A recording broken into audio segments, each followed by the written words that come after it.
I thought that Oppo's recent Ultra device was crazy, but this, the Vivo X200 Ultra, is just ridiculous. The box still includes everything. It has faster charging, a larger battery, a larger screen, new processors, and if you haven't guessed it already, the phone is all about cameras. Unfortunately, just like with last year's Ultra, there is no expected global release, but in China it starts at 6,499 Chinese yuan, which is around 900 USD. That's the exact same price as last year's phone. But then there's an option for a package deal, which will set you back around $1,350 before you import one. It includes the top-end 1TB model, as well as a photography kit, all bundled in one massive box. This is pretty much the definition of an unboxing experience. The phone box is tucked under a magnetic frame housing different sample photos. Then there's a drawer at the bottom for the entire photography kit. The kit includes a dual-tone case, which has a built-in kickstand and a decorative camera ring. It comes with an extra ring to change the look, as well as a thicker ring which can mount 67mm filters. The included camera grip slides onto the bottom of the case, which plugs into the phone's USB port and clicks into the cover when it feels like it. There's also a tripod mounting point at the bottom, which is a nice touch. The button on the side of the grip triggers phone charging since it doubles up as a power bank with a 2,300 mAh capacity. Double-clicking the shutter button opens up the camera app, and it's a two-stage shutter release so you can focus up before taking a snap. There's also a record button, a dial, and a zoom wheel. They all work very well and you can slightly customize what they do in settings. To sweeten the deal, there's also a wrist strap and a shoulder strap which looks like a dog leash. But good luck getting the shoulder strap onto the case. I gave up after about 15 minutes. The case, the grip, and the straps are all made by PGY Tech. I've owned some of their accessories before and they make some pretty well-built products. But this one, the whole camera kit, is very plasticky. The grip doesn't always click into place, and don't even get me started on trying to put camera rings on this thing. All you need to know is that the ring mount is made of plastic. But then you get the telephoto converter lens, which is completely made of metal. Aside from the lens caps, of course. It comes with a metal tripod bracket too, and the included camera ring, which is needed to mount the lens, is also made of metal. Once you eventually get the ring attached to the PGY Tech case, the lens itself easily mounts onto the ring with a very satisfying click. You see, the lens is actually made by Vivo in partnership with Zeiss, which explains its fantastic build quality. I just wish Vivo made their own camera grip and case. The PGY Tech one isn't terrible, I just feel like Vivo could have done a better job, especially in terms of build quality.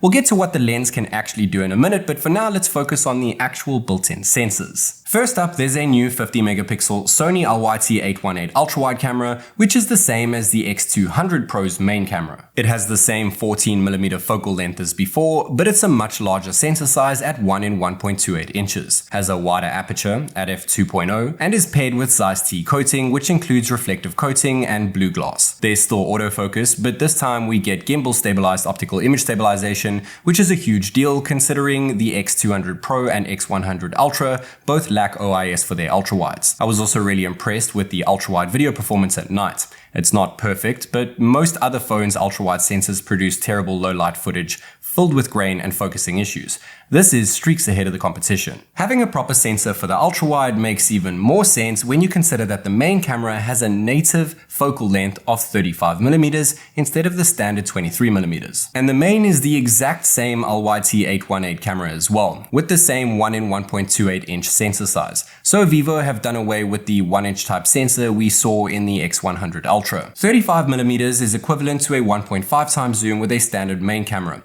But many phones these days have an option to have the main cropped to 1.5 times anyway. With this, you are getting native 35mm, so shots will come out even better than other phones at this focal length. And if you do want a more traditional focal length, the ultra-wide can be zoomed in. And since it uses the exact same sensor, it does a decent job when cropped in. Now things start to make sense with why the ultra-wide camera uses a main camera sensor. The reasoning behind the 35mm decision is so that the phone offers more native focal length stages. Most phones have a 14mm ultra-wide, 23mm main, and a 70mm telephoto. This makes things more spaced out with a 14mm, 35mm, and 85mm. It might not be a 1 inch sensor, but it almost feels like one due to the further focal length giving you those natural depth of field shots. And the X200 Ultra combats the lack of a 1 inch sensor with two ISP chipsets. We still have the same V3 Plus imaging chip for post-processing, but now there's also a VS1 chip for pre-processing things like exposure, focus, and image stacking. This, of course, works alongside all of the cameras. Even though the actual sensor is smaller, it seems to handle light noise better, and that's largely thanks to a wider aperture now coming in at f1.69. This, along with the new imaging chips, seems to seriously improve low light performance. The main sensor is also coated with Zeiss T, there's still laser autofocus, and the main also relies on gimbal stabilized optical image stabilization. Light noise handling also seems to have improved when filming with the main at night, and so has focusing and stability. This proves that an image sensor is only as good as the processing and software behind it. You might be able to get a better shot from a 1-inch type sensor when manually adjusting things in Pro mode, but for a point and shoot camera, the sensor found in the X200 Ultra will likely get you a better, more consistent shot. The 35mm sensor also makes sense in terms of focal length, since the standard 23mm is usually too close for landscapes and too wide for portraits. But the flagship camera in the X200 Ultra, just like with the X200 Pro and X100 Ultra, is its periscope camera, and it sticks to the same 200MP ISOCELL HP9 sensor. It has the same 85mm focal length for a 3.7x optical zoom shot, and is of course the same size at 1 in 1.4 inches. But this is Vivo's second iteration of the sensor, so aperture is now wider at f2.27, which is ridiculous for a periscope. There's Zeiss T coating here too, and we now get SEPA 5.0 level OIS for the periscope, along with all the other rear cameras. SEPA 5.0 standards are typically only found in mirrorless cameras. The sensor sits on an APO floating mechanism, just like we saw with the X100 Ultra, but this was missing in the X200 Pro. A floating sensor helps with macro photography, but we'll get to that a bit later. 10x lossless zoom has improved by a significant amount thanks to the new ISPs, and further zoom shots have improved too due to a new super telephoto enhancement feature, which kicks in from 20x. Max zoom is higher too at 105x, but this goes even further with the telephoto extender, which we'll get to in a minute. The wider aperture certainly helps with light noise, and dynamic range seems to have improved too. Vivo is also one of the few brands that doesn't revert to its main camera when taking portraits at night. White balance can be a bit of a hit and miss sometimes though, so you might want to lock white balance at night. But long range focal length zooms have seriously improved in low light situations. All the cameras can record video at 4K 60fps, and Vivo is certainly doing something right when you notice the amount of detail packed into a 3.7x zoomed video on a smartphone. The wider aperture helps achieve more light intake at night, but periscope video still suffers from noise grain. And then there's this, Vivo's secret weapon, the telephoto converter lens. At first I was a bit skeptical, but after using it, I gotta say, if you like photography, you're gonna love this. Now, like I pointed out earlier, you need to use the special camera ring which comes with the lens.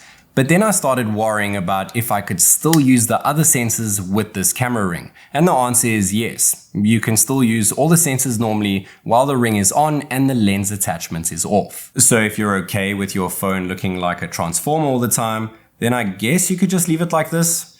I mean, it's definitely going to be protecting your camera sensors. Before we get to how good this thing is, let's be real for a second. The textured ring around the lens is purely cosmetic. It does not have a manual focus ring. The lens itself is almost as heavy as the phone, so keep that in mind if you want to take this with you everywhere. It's not small either, and there's no carry case, so unless you plan on using a backpack everywhere you go, it might be a bit of a pain to lug all of this around. The lens cap fits on nice and snug, but the cap on the mount screws on and doesn't click in, so unless you tighten it properly, it can easily pop off. Again, a carry case would have helped here. Okay, so now for the good stuff. This lens has been built by Vivo and Zeiss, so it's solid. The 2.35x telephoto written on the side does not mean it adds to the already 3.7x optical zoom of the telephoto, but rather multiplies by it. So 3.7 times by 2.35 gets you 8.7x optical zoom, which is nuts. For you focal length nerds, that's 200mm based on a 23mm focal length. It mounts to the metal camera ring easily, and once it's on, it's on. This guy isn't going anywhere. unless the plastic on the case mount has anything to say about it. When it's on, there's no way you can use the ultra-wide and main cameras without it being in the way. And unless you want everything upside down, you can't use it in photo mode. Instead, there's a dedicated telephoto extender mode, which includes zoom levels and allows you to switch between photos and videos. And in practice, my word, does it take some seriously good DSLR level photos. Of course, this is just an extender on top of the existing periscope sensor, but it does have some tricks up its sleeve to maintain image quality. It has 13 high transparency glass lenses and uses 3 ultra low dispersion glass materials to reduce chromatic aberration and enhance resolution. This leads to impeccable detail and almost perfect natural depth. You wouldn't say a smartphone took this photo. And then you can zoom even further, and just when I thought I couldn't be more impressed, just look at the detail of that 800mm snap. And if 105 times zoom using the periscope by itself wasn't enough, this extender can reach up to a, wait for it, 234.8 times zoom. And the fact that it looks this good at a 5400mm focal length is just unreal. But then we started taking photos at night, and while the immersion is still there, it's just not as crisp. But throw in a little more background light and you can still get a very good pic. I love how well it blurs foreground objects to focus on the background, but it doesn't always give you the result you're after. And sometimes it just flat out struggles to capture detail in a low lit environment. But I can't be too harsh on a 200mm lens extender at night. I mean, look how well this snap of me came out. Before I first used the telephoto converter, my first doubt was how well it would capture video. But as long as you aren't walking around trying to film, it produces extremely detailed 4K 60fps video, which is still rather stabilized thanks to the fantastic OIS of the periscope sensor. And even though night video didn't come out as perfect, and showed some signs of lens flare, it's hard to complain when you realize you're filming at 8.7 times optical zoom. Maybe this lens extender isn't practical and it might not be for everyone, but for photographers, it's a game changer. And in practice, they have absolutely nailed the end results. This thing is no gimmick. Okay, so physical elements aside, Vivo have once again partnered with Zeiss, and there are a few different color styles to choose from when taking snaps of different scenery. These styles can be used with any of the sensors, including the selfie camera. You can also take macro photos with any of the rear cameras, but thanks to the periscope being a floating telephoto, it offers a 15cm minimum focusing distance for taking detailed close-ups without having to actually get close up to the subject. There's still a super moon zoom mode, which is so 2023, but it's there if you want it. Snapshot mode is still around for super fast shutter speeds. It works phenomenally well and can be used with the main and periscope, but not the ultra wide for some reason. There's still ultra stabilization mode at 2.8K 60fps, and it works with all of the back cameras including the telephoto extender.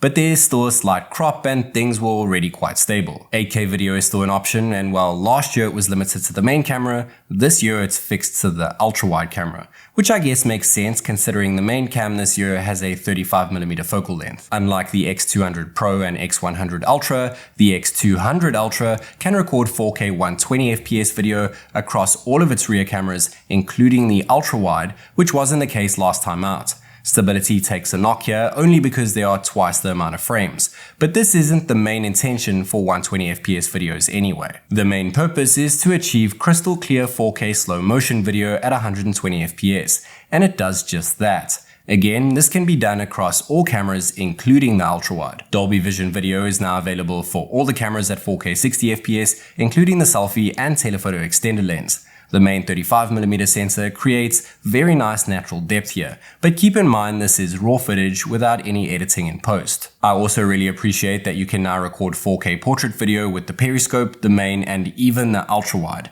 This makes sense for those times you'd want a portrait video with a wider field of view, but periscope portrait video is still my go-to. It looks great, but I have to point out that edge detection isn't perfect around my ears. Vivo may have jumped up the focal length of the main camera to 35mm, but for those of you who still prefer a focal length between 14 and 35mm, still have an option for 23mm when zooming in with the ultra-wide camera, since it uses the exact same sensor as the main camera. It seems like Vivo have really thought this through, especially when you consider that most of the available camera features are available for all of the sensors, and some of them even including the selfie camera. That's just something that most other brands just don't do. Another new addition is a dedicated camera control button, which is a first for Vivo. But it seems like many Android flagships are starting to follow suit. Unlike Oppo's camera button, Vivo's allows you to do more, and there's a lot more ways to customize it. I've set double tap to open the camera app, and once you're in, you can firmly press to take a snap. Firmly press and hold to take burst shots, but unlike Oppo's, it's a two-stage shutter, so you can lightly press to lock parameters like focus and exposure, and then when you're ready, firmly press to take the pic. Oppo's implementation only allows you to zoom when swiping on it, but the Vivo lets you swipe it to zoom, switch between lenses, or adjust exposure. So it's more like the iPhone's camera control button, but less overwhelming. Also like the iPhone and unlike the Oppo, the Vivo lets you use it when the phone is upright. But unlike the iPhone, the Vivo also gives you an option to disable it when in an upright position. Again, Vivo have really thought this through. So much so that they have actually listened to users' comments of other brands and dropped the camera button lower so it's easier to reach it in landscape mode. It's not drastically lower, but it makes a huge difference. And it's not too low that it's inaccessible in portrait mode. I still feel like these camera buttons are a bit of a gimmick because honestly it's just easier to use the screen, or better yet, the camera grip since it uses an actual shutter button. Though I can't really complain since they haven't increased the price at all this year, so it's actually a welcome new addition. That said, I kind of forgot that this is actually a smartphone, so let's dive into everything else. Since the device is a Chinese exclusive, you get Vivo's Chinese ROM, which is Origin OS 5 on top of Android 15. It's pretty similar to Vivo's global FunTouch software skin, but the side splash screen is not Google Discover and it's filled with Chinese. Certain other things like the global search bar is also in Chinese, as well as tips and Vivo's built-in AI assistant, which actually has a circle to search feature, but again, it's all in Chinese and this can't be changed even if you change your system language. It would have been nice to have had everything in English, but it's pretty much the same case with all other Chinese-only phones, so I'm not too fazed by it and everything else is pretty much in English anyway. The good news is that Google services are built into the phone and the Play Store can be downloaded straight from Vivo's V App Store. Google Gemini works without issues, but features like Google's circle to search aren't available. Hi, I'm Gemini.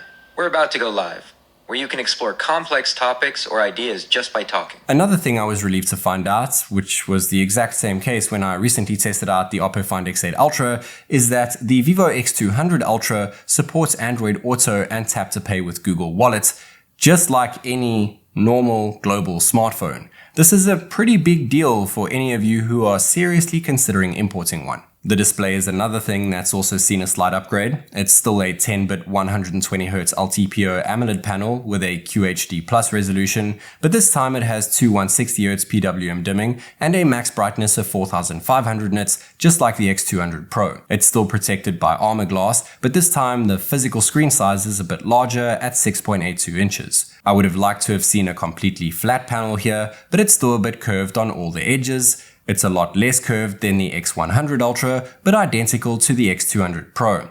It's almost flat, but not quite. The bezels wrapping around are also similar to the Pro, but they're not the thinnest I've seen. The fingerprint sensor is still ultrasonic, so it just needs a tap to unlock. And just like last year's Ultra, the X200 Ultra uses the same 50 megapixel selfie camera. So it relies on the same 24mm ISOCELL Gen1 sensor as the X100 Ultra, which is quite a bit better than the 32 megapixel KD1 sensor seen in the X200 Pro. There's still autofocus, so portrait shots come out great, which is something that was lacking on the Pro model. And thanks to the new imaging chips, night selfies seem to have improved. Unfortunately, just like with the X200 Pro and X100 Ultra, selfie portrait video is still capped at 1080p. But other than edge detection, it looks pretty good. The X200 Ultra can of course record 4K 60fps selfie video, and to me it looks actually really good. Let me know your thoughts on the video quality and of course the microphone performance as well. But even with all the software behind it, selfie night video is still filled with noise grain. Just like we've seen before from Vivo and other Chinese brands, the Ultra variant packs in the latest Qualcomm chipset instead of a MediaTek one. Having tested the Snapdragon 8 Elite plenty times before, I'm happy to say it's by far the fastest current chip around. You can expect max frame rates when playing pretty much any game, and benchmark scores are sometimes even higher than phones with the same chip. We get up to 16 gigs of LPDDR5X RAM and up to 1 terabyte of faster UFS 4.1 storage, as well as a new cooling system which should improve heat dissipation. The only thing I'm worried about with it using a Snapdragon chip instead of a Dimensity chip is battery life. And that's because recently I tested out the X200 Pro in one of my battery test comparisons, and that uses a Dimensity chip and it performed phenomenally well and beat all the Snapdragon powered smartphones.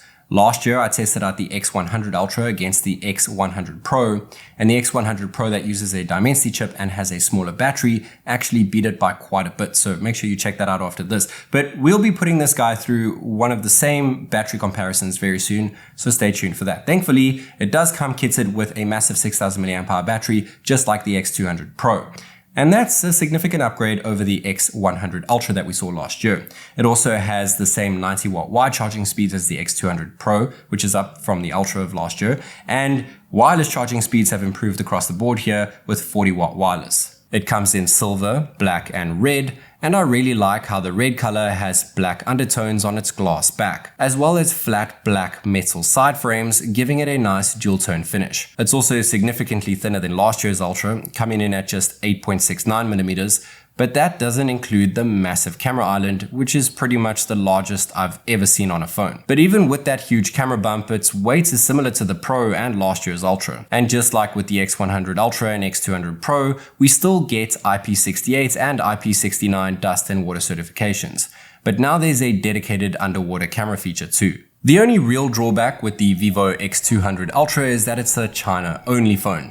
But if you can look past the bit of Chinese writing in the system's UI, then it's certainly worth the import, especially when you consider that it has Google services routed into the phone, just like any other global phone out there, and it does work with Google's Tap to Pay and Android Auto. It's most likely the best Ultra device that you can buy right now, but if you do want the full experience, you're gonna want that photography kit, so be prepared to pay top dollar. As always, this is TechNick, and I'll catch you in the next one.